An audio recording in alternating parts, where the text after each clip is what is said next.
नमस्कार साथियों, एक बार फिर मैं आपका अपना पवन सिहाग तक्षशिला 2020 क्लासेस के प्लेटफॉर्म पे आपका तहे दिल से स्वागत करता हूं। आज जो हमारी मॉडर्न हिस्ट्री की सीरीज चल रही थी, जिसके अंदर अब तक हमने क्या है कुछ बेसिक लेक्चर लगा चुके हैं, जिसके अंदर हम जो पुर्तगाली थे इनका आगमन देख लिया हमने। इसके अलावा हमने जो ब्रिटिश थे या जो ब्रिटेन के निवासी थे उनका आगमन देख लिया, यानी हमने ईस्ट इंडिया कंपनी को देख लिया। उसके बाद बंगाल में इनका विस्तार हमने पढ़ा कि किस तरह से इन्होंने बंगाल में अपना विस्तार किया।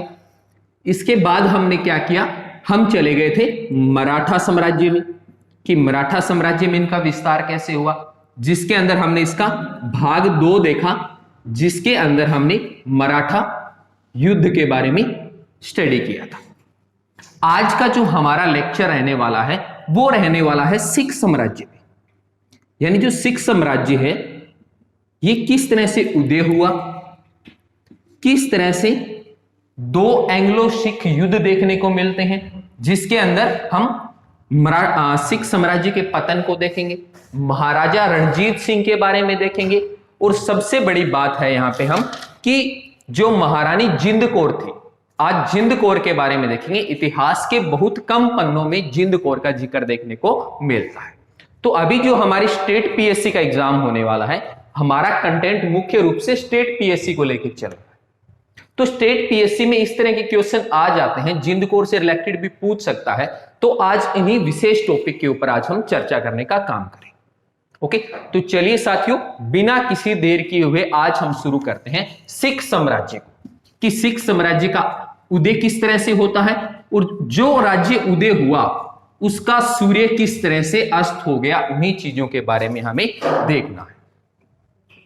खास रूप से जब हम ईस्ट इंडिया कंपनी के एवज में पढ़ते हैं तो 1845 से लेके 49 के बीच का ये जो समय होता है, ये अंग्रेजों के अनुरूप बहुत ही महत्वपूर्ण रहता है, क्योंकि इस समय क्या होते हैं, 2 सिख एंग्लो युद्ध देखने को मिलते हैं, जिनके अंदर पूर्ण रूप से सिखों की शक्ति ध्वस्त हो जाती है। ओके, तो इन्हीं चीजों के ऊपर आज हम जिक्र करेंगे। तो जिक्र करने से पहले सबसे पहले बात करते हैं इसके उदय को लेके। देखिए, यदि सिख संप्रदाय या मैं खालसा संप्रदाय की बात करूं तो इसका इतिहास अपने आप में पुराना है। चाहे हम सिखों के 10 गुरुओं की बात करें, चाहे हम खालसा पंथ की स्थापना की बात करें, ये एक अलग मैटर है। क्योंकि आज हम अंग्रेजों के विस्तार को पढ़ रहे हैं तो हम सिख धर्म के उदय को नहीं पढ़ेंगे। इसके ऊपर जब हम ओल्ड हिस्ट्री का कंटेंट लेंगे और उस वक्त जो धर्म उदय का हमारा स्टेप चलेगा उसके अंदर हम सिख धर्म के उदय को पढ़ेंगे। आज हम सिख साम्राज्य की बात करेंगे कि सिख साम्राज्य का उदय किस तरह से होता है। तो जब सिख साम्राज्य के उदय की बात आती है तो मुख्य नाम जो हम शुरू करते हैं वो करते हैं बंदा बहादुर से। बंदा बहादुर का मुख्य रूप से नाम देखने को मिलता है जब सिख साम्राज्य का जिक्र आता है। इनका जन्म जो है 1670 में हुआ था। कब हुआ था इनका जन्म? 1670 में हुआ था।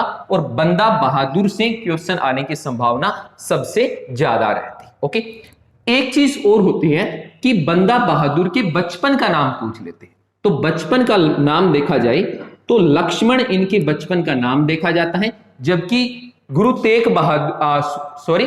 गोविंद सिंह जी द्वारा इनके नाम को बाद में बदल दिया जाता है। देखिए होता क्या है, पहले इनका नाम लक्ष्मण होता है, पर गुरु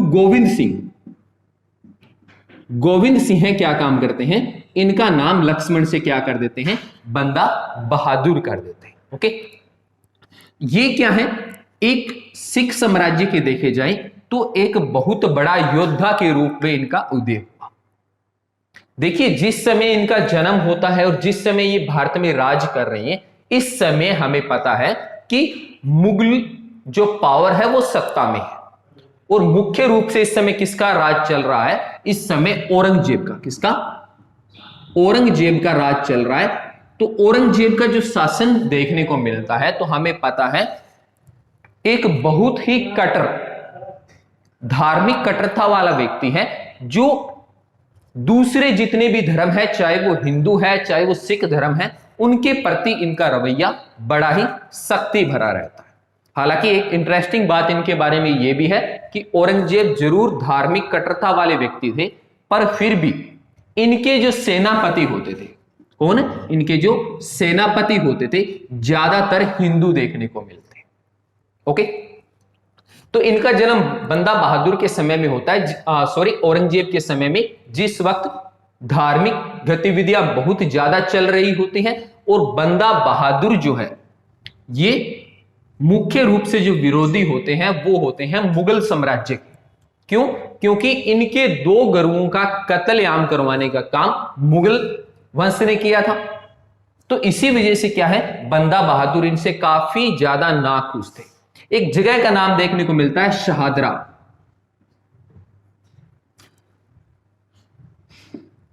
इस शहादरा नाम की जगह पे क्या होता है, बंदा बहादुर कई सारे मुगल सैनिकों को मरवा देता है, और मरवा देने के कारण क्या है, आगे जाकर मुगल वंश इनके काफी ज्यादा एंटी चलता है।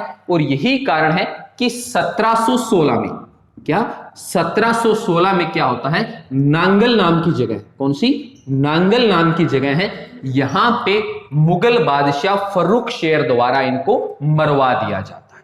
ओके, तो ये कहानी आपको बंदा बहादुर के बारे में मुख्य रूप से याद रखनी है, ज्यादा डिटेल में इनके ऊपर नहीं जाना है। बेसिकली जो क्वेश्चन पूछे जाते हैं स्टेट पीएससी में, हमारा कंटेंट उसी पे रहेगा, टॉपिक से नहीं भटकना है। याद क्या रखना है, उदय की बात करें तो मुख्य रूप से बंदा बहादुर की तरफ चलते हैं, जिनका जन्म 1670 में होता है।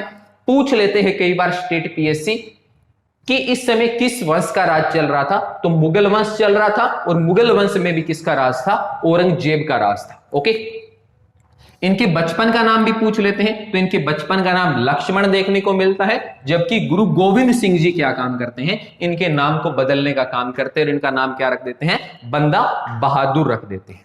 इसके अलावा मुख्य रूप से ये मुगल सैनिकों को शहादरा नाम की जगह के ऊपर इनका कत्लेआम कर देते हैं, इनको मार देते हैं, जिनको कि कत्लगढ़ी, आज किस नाम से जानते हैं इसको, कत्लगढ़ी नाम से जाना जाता है इस शहादरा की इस जगह को, जहां पे मुगल सैनिकों को मरवाया था। और अंत में क्या होता है, मुगल बादशाह फर्रुख शेर द्वारा 1716 में नांगल नाम की जगह पर इनको मरवा दिया जाता है।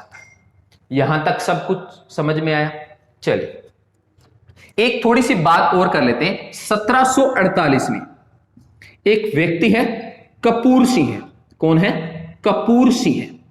इस व्यक्ति के बारे में थोड़ा सा जरूर याद रखना है। इन्होंने दल खालसा, कौन सा?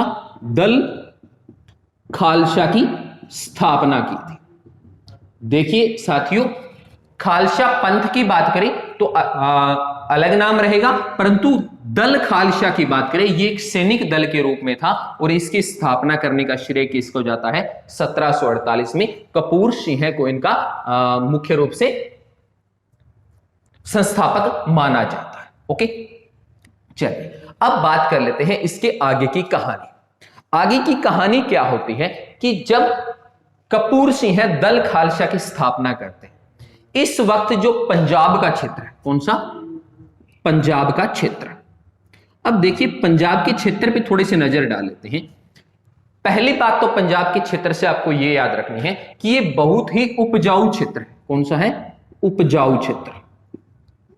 उपजाऊ क्षेत्र होने की वजह से हमेशा से अंग्रेजों की इस पे निगाहें रही थी, परंतु मुगल बादशाहों के होते हुए इसके ऊपर कभी अधिकार करने का उन्होंने नहीं सोचा। कब तक नहीं सोचेंगे? 1707 तक नहीं सोचेंगे। 1707 के बाद इनके दिमाग में यह बात जरूर आएगी कि पंजाब वाले क्षेत्र पे क्या किया जाए? राज किया जाए। क्यों? क्योंकि 1707 तक औरंगजेब एक ताकतवर राजा है और उससे सीधा लोहा लेने का काम अंग्रेज कभी नहीं करते। यहां तक क्लियर? दूसरी बात क्या है? ये उपजाऊ क्षेत्र है। उपजाऊ क्षेत्र होने की वजह से जो अंग्रेजों की मुख्य रूप से मांगे थी, डिमांड थी, किसकी? कच्चे माल की। क्यों? क्योंकि ब्रिटेन में इस वक्त औद्योगिक क्रांति चल रही थी और औद्योगिक क्रांति के तहत कच्चे माल की आवश्यकता होती थी, और वो कच्चा माल कौन दे सकती है? यही उपजाऊ क्षेत्र दे सकते हैं। दूसरा, यहां से जो राजस्व आता था, क्या? राजस्व। यानी जो कर या टैक्स था भूमि का, वो इस क्षेत्र से काफी ज्यादा रहता था। ठीक है, अगली बात कर लेते हैं कि जब दल खालसा की स्थापना होती है, यहां पे सिख साम्राज्य बढ़ने लगता है, तो ये सिख साम्राज्य 12 भाग में बंटा होता है। कितने भाग में बंटा होता है? 12 भाग में बंटा होता है। और हर भाग को क्या बोला जाता है? कि मिसल बोला जाता है। क्या बोलते हैं? मिसल।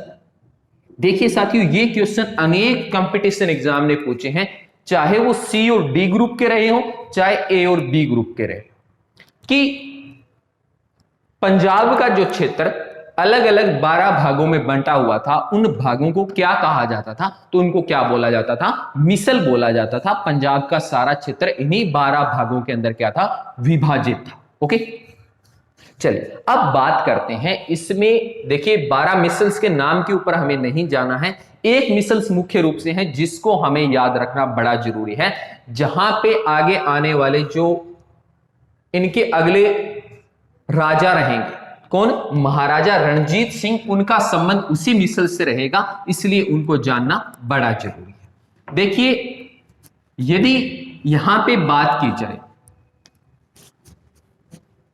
महाराजा रणजीत सिंह के बारे में, तो महाराजा रणजीत सिंह अपने आप में एक शक्ति के रूप में उभरे थे।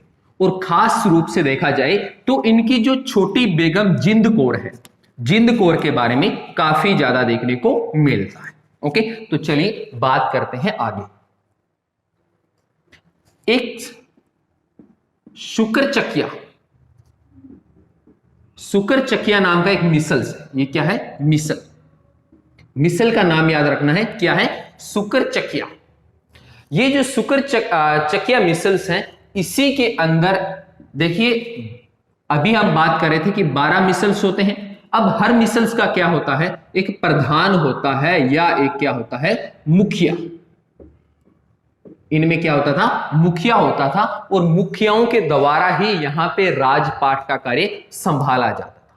तो ये जो शुक्रचकिया मिसल्स है, इसके मुखिया का नाम क्या नाम है? इसके मुखिया का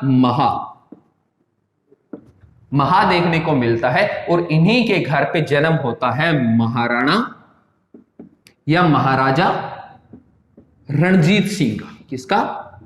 रणजीत सिंह का जन्म होता है। यह बात याद रखनी है। यह क्वेश्चन कई बार पूछ लिया जाता है कि महाराजा रणजीत सिंह का जन्म किस मिसल्स में हुआ था, तो इस मिसल्स का नाम जरूर आपको याद रखना है। ठीक है ना? किस में हुआ था? शुक्रचकिया मिसल के अंदर इनका जन्म हुआ था। अब देखिए इन्होंने क्या है, कई सारे बड़े काम किए। बड़े काम देखा जाए तो इन्होंने राजपाट संभालने के बाद 1798 में, कब? 1798 में जमान शाह, कौन है? जमान शाह। जमान शाह का नाम देखने को मिलते हैं, जो कि दुर्सनी के शासक हैं। कहां के शासक हैं? दुर्सनी के शासक। दुर्सनी के शासक जिनका नाम क्या है? जमान शाह है। जमान शाह की इन्होंने क्या की थी? सहायता की थी। और सहायता करने के कारण जब जमान शाह युद्ध जीत जाते हैं 1748 का, तो इस एवज में महाराजा रणजीत सिंह को लाहौर दिया जाता है। क्या दिया जाता है? लाहौर दिया जाता है।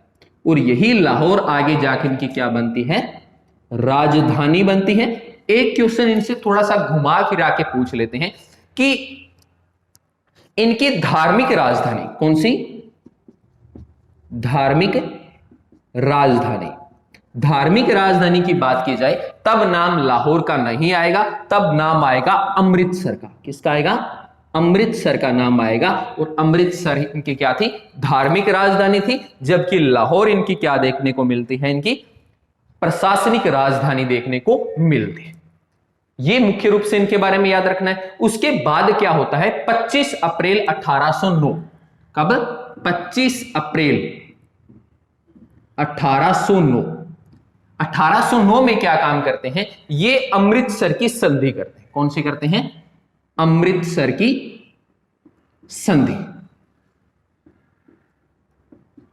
ये अमृतसर की संधि थी क्या? देखिए लगभग अंग्रेज जो जितनी भी संधियां करते हैं, ये संधियां करते हैं अपने राज्य विस्तार को लेकर। किसी दूसरे राज्य के साथ जब इनका युद्ध होता है उस युद्ध की समाप्ति पे संधि करते हैं।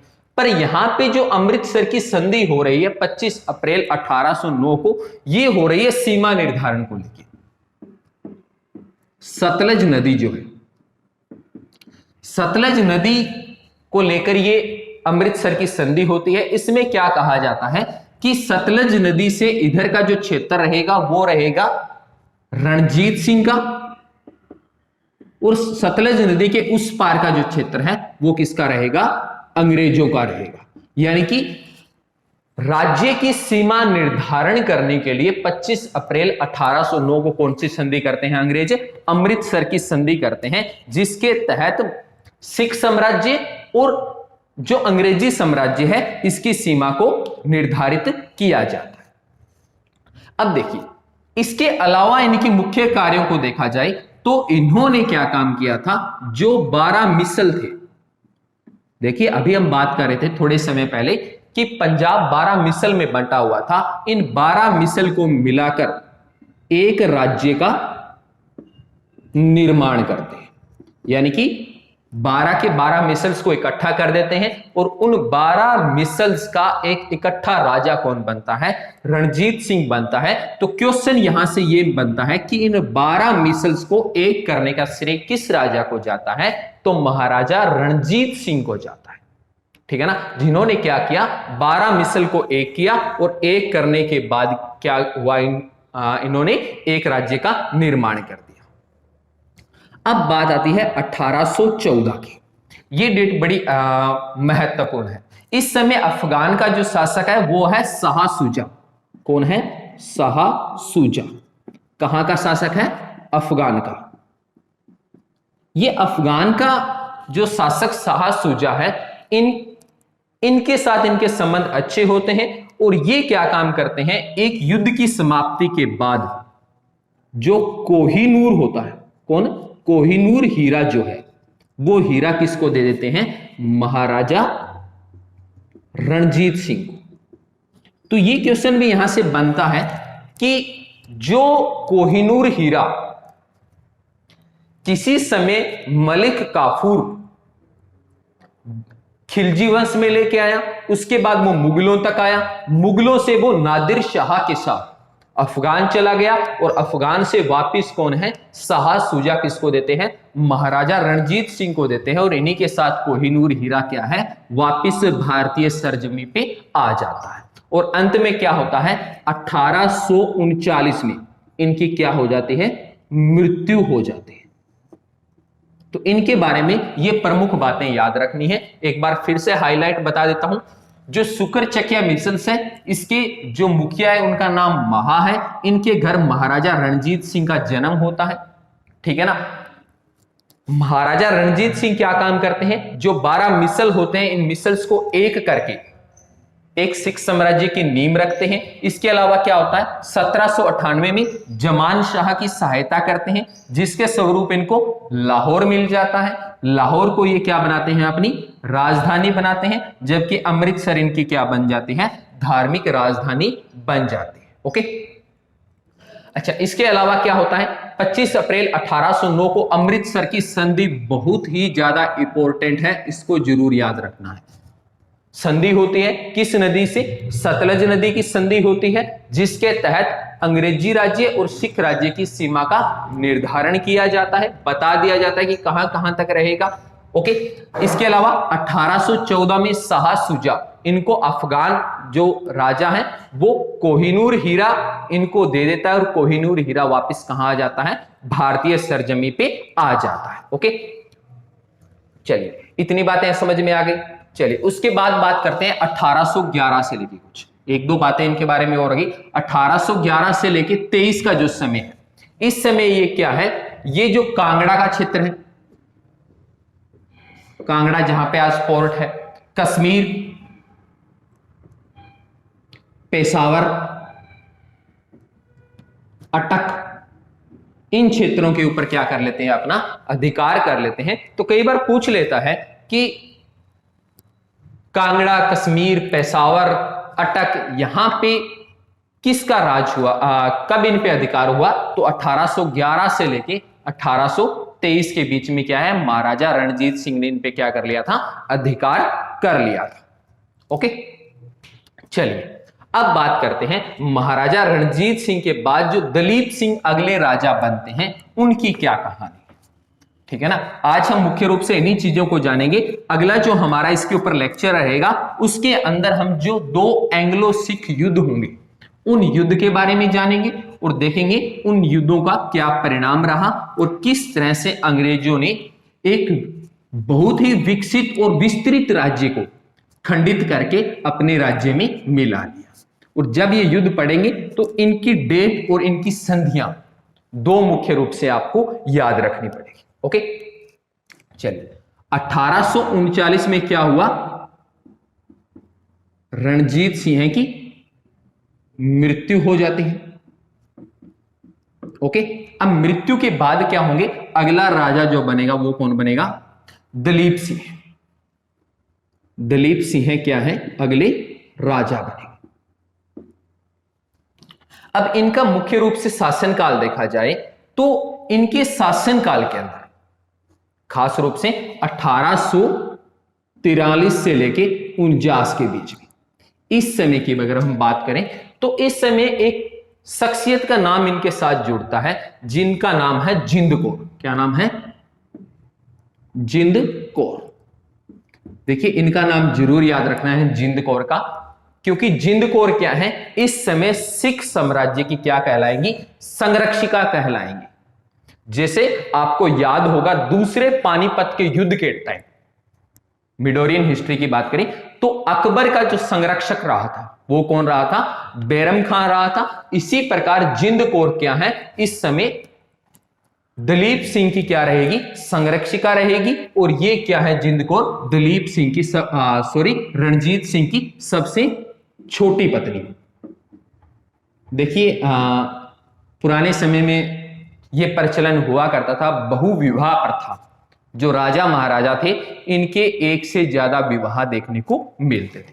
तो उनकी छोटी पत्नी का नाम क्या देखने को मिलता है, जिंद कौर देखने को मिलता है।